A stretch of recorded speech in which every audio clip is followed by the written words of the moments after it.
In the summer of 2024, a couple embarked on a dream vacation in Italy, hoping to celebrate their 20th wedding anniversary with a romantic escape.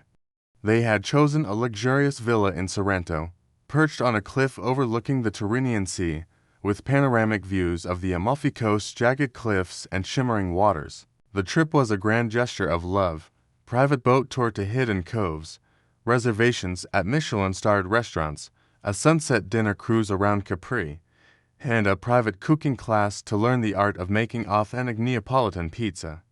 The goal was to rekindle the spark that had faded over the years, a chance to reconnect amidst the beauty of Italy's coastline after a period of growing distance in their relationship, marked by long silences and unspoken frustrations. The first few days in Sorrento were a dream come true. They wandered hand in hand through the town's narrow, cobblestone streets, the air heavy with the scent of lemon groves, blooming bougainvillea, and the salty tang of the sea. They shared candle-lit dinners at cliffside restaurants, the sunset painting the sea in hues of gold, pink, and lavender, while the sound of waves crashing below provided a soothing backdrop. On their view's terrace, they sipped limoncello under a canopy of stars, laughter echoing as they reminisced about their early years together, the spontaneous road trips, the late-night conversations, the dreams they had once shared. They even danced to an old Italian love song playing on the radio, the warm breeze carrying their laughter across the cliff. For a moment, it seemed the trip was exactly what they needed: a return to the intimacy they had once cherished. But on the fifth day, a subtle shift began to unravel their idyllic escape. While one of them was finalizing details for a day trip to Capri, the other expressed a desire to visit a local art gallery in Sorrento to find inspiration. The suggestion was met with encouragement, a trusting nod, and they parted ways for the morning, one to explore the rugged cliffs along the coast, the other to the gallery. The plan was to reunite for lunch at a quaint trattoria overlooking the marina, where they had reserved a table with a view of the fishing boats bobbing in the harbor. But as the hours ticked by, the gallery visitor didn't return. Calls went straight to voicemail, and by late afternoon, Waring turned to suspicion.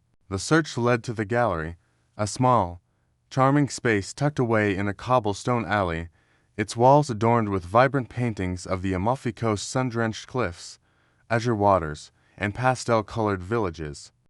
The owner, an elderly woman with a warm smile and a thick Italian accent, confirmed the visit, noted that the person had left hours ago with a local artist named Marco, a 38-year-old painter known for his charm and his depictions of the region's landscapes. The woman's description of Marco's flirtatious demeanor, the way he had leaned in close to share stories about his art, and the laughter that followed sent a chill through the air.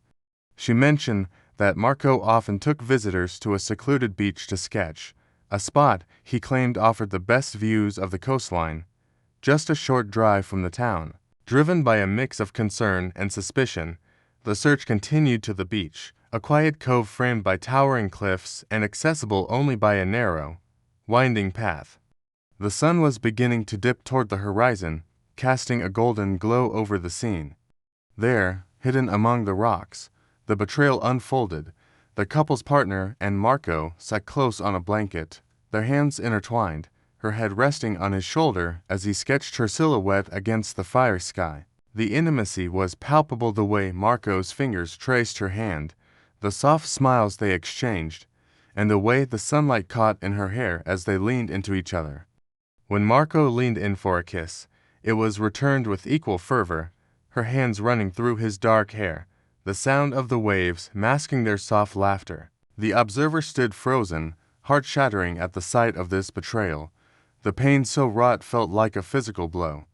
Unable to confront them in that moment, they turned and left, the sound of their own heartbeat drowning out the crashing waves. But the next day, the betrayed partner couldn't hold back any longer. They returned to the gallery, determined to face Marco and understand the depth of the affair. The elderly woman pointed them toward a small cafe where Marco often worked in the mornings. At the cafe, Marco sat at an outdoor table, sipping espresso and sketching in a leather-bound notebook. The betrayed partner approached, their voice steady but laced with anger, demanding to know how long this had been going on. Marco, caught off guard, tried to play it off with a charming smile, claiming it was just a moment of inspiration and nothing serious. But his casual dismissal only fueled the rage. The confrontation escalated, drawing the attention of nearby patrons, until Marco, sensing the situation spiraling, gathered his things and left, muttering an apology in Italian. The betrayed partner stood there, trembling with a mix of fury and heartbreak, knowing that the real confrontation with their partner still loomed. That evening, the unfaithful partner returned to the villa, her cheeks flushed, claiming she had lost track of time exploring the town and visiting other galleries. The excuse was flimsy, guilt evident in her eyes as she avoided direct eye contact, but nothing was said. Anger burned beneath a calm exterior, and for the remaining days of the trip, the facade of a loving relationship was maintained. They continued their itinerary boat tour to Positano, where they explored pastel-colored houses clinging to the cliffs. A hike along the Path of the Gods, with breathtaking views of the coastline, a visit to the ancient ruins of Pompeii, where they walked through the preserved streets in silence, and a cooking class where they learned to make ravioli, though the joy of the experience was overshadowed by the tension between them. Every smile, every touch from the unfaithful felt hollow, a cruel reminder of the betrayal in that secluded cove. The betrayed partner's mind was elsewhere, replaying the scene at the beach and the confrontation with Marco, their anger growing with each passing day. Back in Chicago, the betrayed partner began to plot their revenge with calculated precision. A business trip to Mexico was announced, a lie that was accepted without question, perhaps because the unfaithful was too distracted by her own guilt to notice the coldness in the air. In reality, there was no business in Mexico. Instead, two young women, Sophia, 25, and Isabella, 27, were invited for a week in Cancun, all expenses paid. They had met at a networking event months earlier, and their vibrant, adventurous spirits made them the perfect companions for this act of retaliation. Sophia was full of energy, always ready for a new adventure, while Isabella had a knack for storytelling, her charisma drawing people in. The betrayed partner reached out to them, and they eagerly agreed to the trip, excited for a luxurious getaway. The journey to Mexico began with a flight to Cancun, where the trio checked into a sprawling beachfront villa with a private infinity pool overlooking the Caribbean Sea.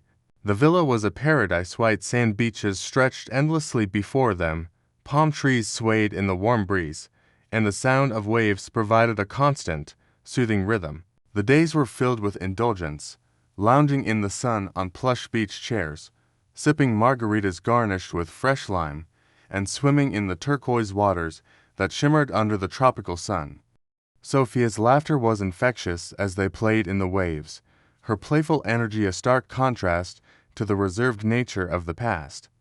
Isabella shared tales of her travels, adventures in Bali, safaris in Kenya, festivals in Spain, her eyes sparkling as they enjoyed tequila shots at a beachside bar, the salt and lime adding a tangy zest to their carefree moments. One afternoon, the trio decided to rent a yacht for a day trip to Isla Mujeres, a small island known for its vibrant marine life. They snorkeled among coral reefs, marveling at the colorful fish and sea turtles, the underwater world a mesmerizing escape. But the day took a dangerous turn when a sudden storm rolled in, the sky darkening with ominous clouds. The yacht rocked violently as waves crashed over the deck, and for a tense hour, they feared they might not make it back to shore. Sophia clung to the railing, her usual bravado replaced by fear, while Isabella shouted instructions to the captain, her voice steady despite the chaos. The betrayed partner, adrenaline pumping, helped secure the sails, their mind briefly flashing back to the betrayal in Sorrento. How different this moment of danger felt compared to the emotional storm they had endured. Eventually, the storm passed, and they returned to the villa shaken but unharmed, the near accident bonding them in a way they hadn't expected. Nights in Cancun were a whirlwind of excitement. They dined at upscale restaurants, savoring fresh ceviche, grilled lobster, and churros dipped in chocolate, the flavors bursting with the vibrancy of the region. After dinner, they danced to Latin music under the stars at open-air clubs, the rhythm of salsa and reggaeton pulsing through the night. Sofia taught salsa on the Villa's terrace, her body pressed close as they moved in sync, the heat of the dance igniting a sense of freedom. Isabella whispered compliments as they watched the moon rise over the ocean, her words laced with flirtation, her hand resting lightly on the betrayed partner's arm. They took a midnight boat ride to a nearby lagoon, jumping into bioluminescent waters where glowing plankton lit up the night like a galaxy beneath the surface. They laughed as they swam, the water sparkling around them, the magic of the moment a stark contrast to the pain of the past. But the unfaithful partner back in Chicago began to sense something was wrong. The business trip stretched longer than expected, and social media, which was rarely used, suddenly came alive with images of laughter on the beach, an arm around Sofia, a drink in hand as Isabella leaned in close, the ocean sparkling in the background. The captions were vague, but suggestive of living my best life in Cancun and finding joy in the unexpected, and the unfaithful's heart sank as realization dawned that this was no work trip. Calls went unanswered, messages ignored, leaving her to stew in uncertainty and pain, mirroring the hurt felt on that secluded beach in Sorrento. The unfaithful partner's suspicion turned to desperation.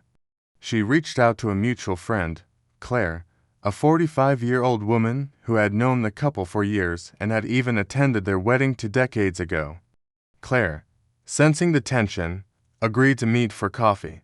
Over cappuccinos at a small cafe in Chicago, the unfaithful partner poured out her fears, admitting to the affair with Marco and her growing suspicion about the Mexico trip. Claire, torn between loyalty to both, revealed that she had seen the social media posts and had heard rumors of the betrayed partner's plans through a mutual acquaintance. She urged the unfaithful to come clean, warning that secrets would only deepen the rift. But the unfaithful partner, overwhelmed by guilt and jealousy, couldn't bring herself to face the truth just yet. She spent sleepless nights replaying her time with Marco, the way his artist's hands had felt, the way his words had made her feel alive, and the way she had thrown away her marriage for a fleeting moment of passion. Meanwhile, in Cancun, the betrayed partner received a message from Claire, who felt compelled to intervene. Claire's message was gentle but firm, urging them to consider the long-term consequences of their actions, reminding them of the love they had once shared with their partner. The message stirred a mix of emotions: anger at the betrayal, guilt for the revenge, and a flicker of longing for what they had lost. For a moment, they considered cutting the trip short, but the pain of Sorrento and the confrontation with Marco were still too fresh. They decided to stay, determined to see their plan through, though Claire's words lingered in the back of their mind. When the betrayed partner returned to Chicago after 12 days in Cancun, the confrontation was inevitable. The unfaithful partner was waiting, her eyes red from crying, her voice trembling with a mix of anger and fear. She admitted to the affair with Marco, tearfully explaining that she had felt trapped in their marriage, craving a passion she thought they had lost.